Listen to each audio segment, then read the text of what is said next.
ನಂದನ ಯಾದವ ಕೃಷ್ಣನ ಭಜಿಸುವ ಶರಣ ಗುರುವೇ, ಜಾನಕಿ ರಮಣನ ಶ್ರೀ ಜಯ ರಾಮನ ಪೂಜಿಪ ಹರಿಯ ಮಗುವೇ, ಮಾಧವನ ಮಧುಸೂದನನ ಆರಾಧಿಪ ನಿಮ್ಮ ನಯನ, ಕೇಶವನ ಹರಿಗೋವಿಂದನ ದಾಸನಾಗಿ ಜನನ.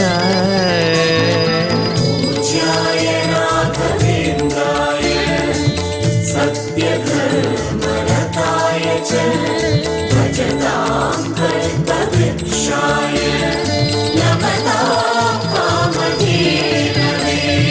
ತಿರುಪತಿ ವಾಸನ ವೆಂಕಟರಮಣನ ಅನುಗ್ರಹ ಪಡೆದ ಗುರುವೇ, ದ್ವೈತ ಸಿದ್ಧಾಂತ ಜ್ಞಾನ ಪ್ರವಾಹ ಹೊಗಳುವೆ ನಿಮ್ಮ ಮಹಿಮೆ. ತಿರುಪತಿ